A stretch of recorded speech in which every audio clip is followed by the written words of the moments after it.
हाँ, नहीं तो फिर हमें उनकी आवाज नहीं आती। आज दीक्षा वापस आ गई। दीक्षा और दिविशा दोनों ही भाग जाती, दोनों ज्वाइन नहीं करती। तो एसिटिक एसिड से जो बफर बने, एसिटिक एसिड से जो बफर बनेगा उसकी रेंज इतनी होगी। कोई डाउट है रेंज में? है? अरे हर्षित, कोई डाउट है क्या? नहीं सर। है? तो अगला जो क्वेश्चन आपसे वो पूछेगा वो होगा 4 नंबर, और ये है बफर कैपेसिटी। ठीक है? बफर कैपेसिटी निकालने के लिए हमें एक फॉर्मूले का यूज करना पड़ता है, और वो है, ठीक है ना, मोल एड इन 1 लीटर। हमने 1 लीटर में कितने मोल ऐड किए हैं, और नीचे चेंज इन पीएच, उससे चेंज इन पीएच कितनी हुई। अब अगर हमको ये फॉर्मूला नहीं आता, मोल ऐड इन 1 लीटर सॉल्यूशन, वो हमसे कहेगा कि 1 लीटर में इतने मोल डाल दिए। अब कभी कभी वो क्या बदमाशी करेगा कि 1 लीटर में नहीं कहेगा, वो कहेगा 500 ml में 2 मोल डाल दिए। तो बताओ फिर क्या करोगे? तो लीटर में कन्वर्ट करना पड़ेगा। तो ठीक है ना, अगर लिख लो ये बात, अगर लीटर में मोल नहीं गिवन हो तो कन्वर्ट करो, कन्वर्ट करो, अदरवाइज इस साल तो क्वेश्चन निकलेगा नहीं। ठीक है? अब हम चलते हैं, है एफिशिएंसी भी यही है ना। और बफर कैपेसिटी का दूसरा नाम बफर एफिशिएंसी भी है। लिख लो इसका दूसरा नाम, घर का नाम है बफर एफिशिएंसी और स्कूल का नाम buffer capacity.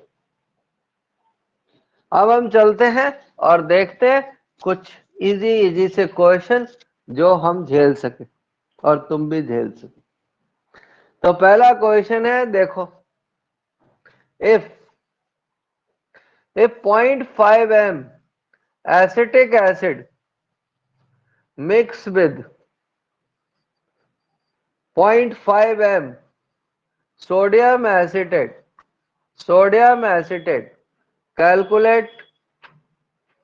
calculate pH of buffer, pH of buffer। तो बफर की pH निकालो। क्या निकालो? बफर की pH निकालो। तो अब जो स्मार्ट बच्चे होते हैं वो देखते ही पहचान लेते हैं, सॉल्ट और एसिड बराबर हैं, सॉल्ट और एसिड बराबर हैं। अगर सॉल्ट और एसिड बराबर होंगे तो पीएच किसके इक्वल होगी?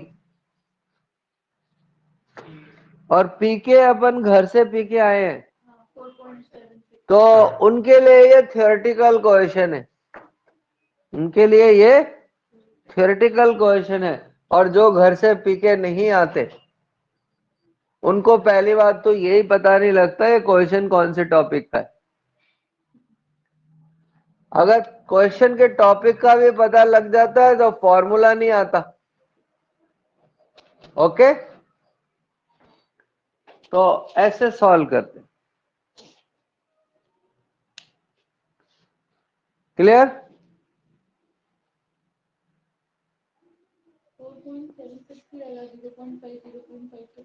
हाँ, तो log 1 0 होता है। ठीक है, इसको हटा दें।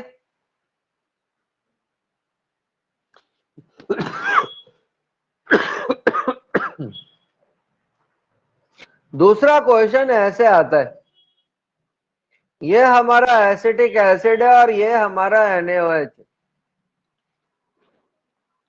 ओके, अगर हम 1 m 100 ml एसिटिक एसिड और 1 m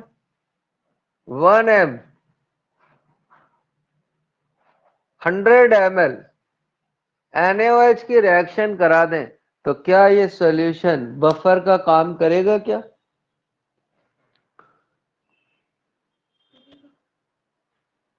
तो एक बच्ची कहती है करेगा।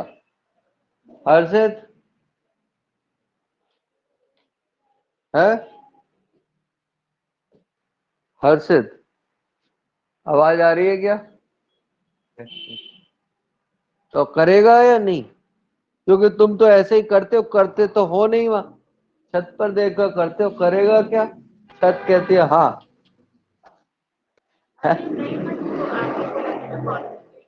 तो देखते हमने क्या किया, इन दोनों की रिएक्शन करा ली, इन दोनों की रिएक्शन से ये दोनों बने।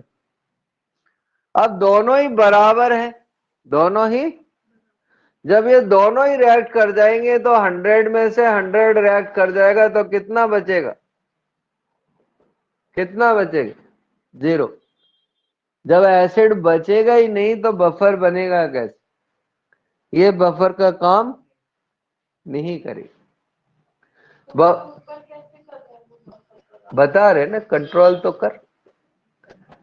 ये बफर का काम तब करेगा जब हमने ये 50 ml लिया होगा और ये कितना 100 ml। जब रिएक्शन होगी तो NaOH कितना रिएक्ट कर जाएगा? NaOH 100 ml रिएक्ट कर जाएगा और 50 में से 50 को माइनस करेंगे तो ये तो 0 बचेगा, ये 50 और सॉल्ट कितना ml बन जाएगा? कितना? 50। अब एसिड और सॉल्ट बराबर है, एसिड और सॉल्ट बराबर। क्लियर? हर्षित ओ भैया, कुछ समझ में आ रहा है कि नहीं? है? है? आ रहा है। देखो फिर अगला क्वेश्चन आ रहा है तो अब तू ही बताना अगले क्वेश्चन का। ठीक है, ये हमारा एसिड है और ये हमारा NaOH। दोनों की रिएक्शन करिए, सोडियम एसीटेट बन जाएगा और H2O बन जाएगा। अगर हम इन दोनों का टाइट्रेशन करें, क्या करें? 25%, 50% और 75%। 3 अलग अलग क्वेश्चन है। अगर 25% टाइट्रेशन पूरा हो जाए तो पीएच क्या होगी? 50% पूरा हो जाए तो पीएच क्या होगी? और 75% पूरा हो जाए तो पीएच क्या होगी? लिख डालो। ठीक है, इफ टाइट्रेशन कंप्लीट 25%, 50% और 75%। अगर टाइट्रेशन 25, 50 और 75 कंप्लीट हो जाए तो फिर पीएच क्या होगा?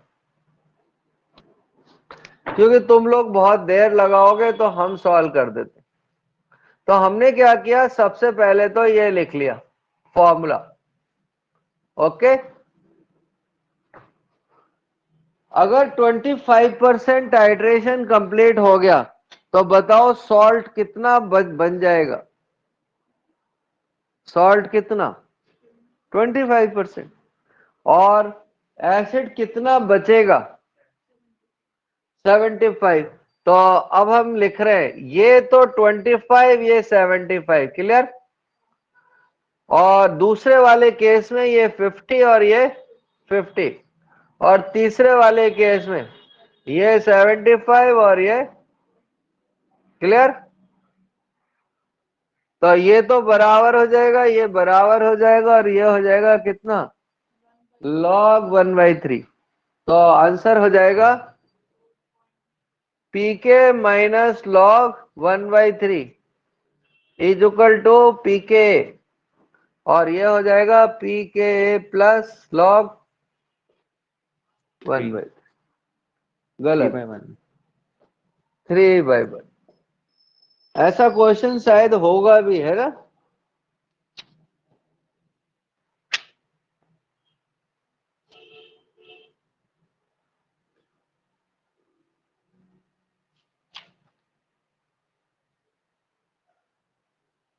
कोई डाउट है इतने में वेफर में?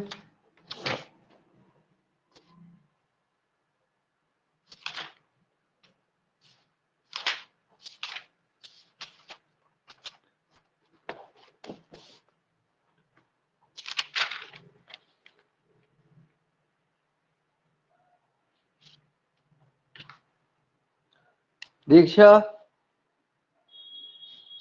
अरे दीक्षा, ओ भैया, Yes. बेटा कुछ दिमाग में गया है कि नहीं? और तू ना बीच में भाग मत जाया कर। रोज Yes, तू sir. आधी क्लास में ही भाग जाती है। हम बाद में मुड़कर देखते हैं तो पीछे दीक्षा होती ही नहीं कि क्या हुआ कि गई वो। तो लिखो क्वेश्चन। हमारा क्वेश्चन ये है कि एक एसिड के ए इज 1 × 10⁻⁻⁵। एक एसिड के की वैल्यू इतनी है, तो बताओ इसकी रेंज क्या होगी, बफर की रेंज क्या होगी? हाँ, 3 to 5। तो एक बच्चे ने आंसर बताया 3 to 5। 3 to 5। तो क्या ये बच्चा सही है?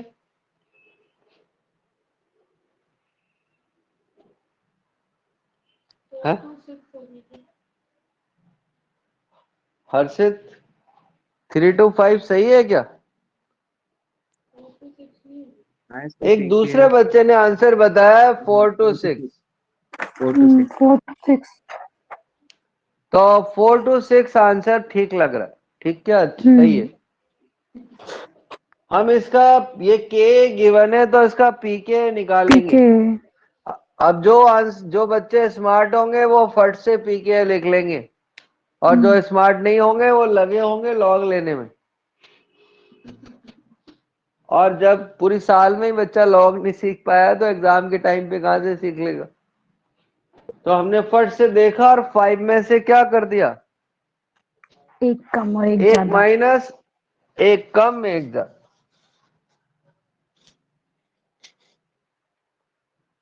क्लियर है ना? आज हमको एक बच्चा शिकायत कर रहा था कि सर आप रटाते बहुत हो। तो हम उसको समझा रहे थे, बेटा हम जो रटाते हैं ना वो बहुत बड़ी बड़ी बातें रटाते हैं, जिसको दूसरे टीचर कहते हैं समझ।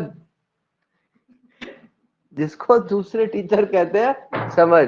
हम उसको ये क्वेश्चन समझा रहे थे, देख लो तुम भी समझ लो। हमारे ये दो एसिड है, इसमें से एक ट्रांस है और एक सिस है। ठीक है, ये ट्रांस है और ये सिस है। क्या पता तुम्हारे ही काम आ जाए। ट्रांस की दो ही प्रॉपर्टी ज्यादा होती है, दो। कौन कौन सी हर्षित? स्टेबिलिटी और मेल्टिंग पॉइंट। क्या ज्यादा होता है? इसकी दो प्रॉपर्टी ज्यादा होती है, स्टेबिलिटी और मेल्टिंग पॉइंट। इसके अलावा कभी भी कुछ भी पूछ ले और तुम एकदम ढक्कन हो। ढक्कन का मतलब होता है वेरी स्मार्ट स्टूडेंट, जिसको आता कुछ नहीं है पर आंसर सारे आते। तो लिख लो ये, कहीं पे ब्रेकिंग न्यूज में लिख लो।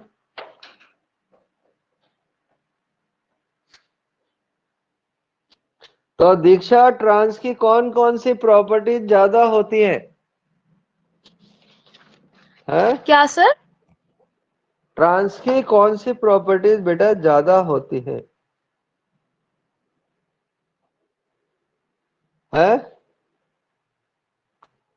लिखी हुई है बेटा, उसके नीचे देख, दिख रहा है?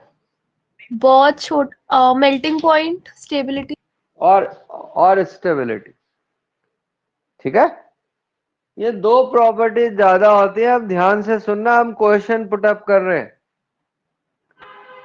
इन दोनों में से किसका बॉइलिंग पॉइंट ज्यादा होगा? किसका? सिस का ज्यादा होगा। इन दोनों में से एसिडिक कौन ज्यादा होगा? सिस का। ठीक है ना, इसका नाम भी लिख देते हैं, इसको मैलिक एसिड कहते हैं। और ये नीट में, जेई में, सब में आया हुआ है। ऐसा भारत में कोई एग्जाम नहीं, first grade, NEET, JEE, NET, सब में आया हुआ है। ये दोनों में से कौन ज्यादा एसिडिक होगा? मैलिक। Cis. दोनों में से किसका डिकार्बोक्सिलेशन है?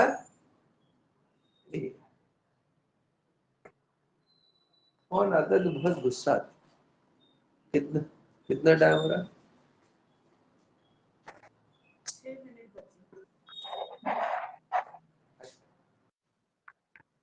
मैलिक एसिड का डिकार्बोक्सिलेशन पहले होगा। इनमें से कौन एनहाइड्राइड पहले बनाएगा? Malic acid. यही बनाएगा। इसमें से किसका के ए ज्यादा होगा? Malic acid. इसमें से कौन पागल ज्यादा होगा? है? तो भी यही ज्यादा। तो हमारे रटाने में और बाकी रटने में बहुत फर्क। हम एक एक लाइन रटाते हैं तो वो 10-10, 20-20 जगह काम आती है। और हम फिजिकल भी थियोरेटिकल कराते हैं इसी। क्योंकि जब हमने फिजिकल पढ़ाना शुरू किया था तो हमें फिजिकल आती नहीं। हम तो ऑर्गेनिक के टीचर थे, पर हमें ऑर्गेनिक का काम ही नहीं मिला था। तो फिर हमने फिजिकल पढ़ाना शुरू किया। तो धीमे धीमे घिस घिस के, ठीक है, तो बाकी पढ़ेंगे। ठीक है, ये टॉपिक खत्म हो गया तो आप इसके डाउट करें। हम आज और क्वेश्चन, अभी घर जाके कुछ क्वेश्चन, ठीक है।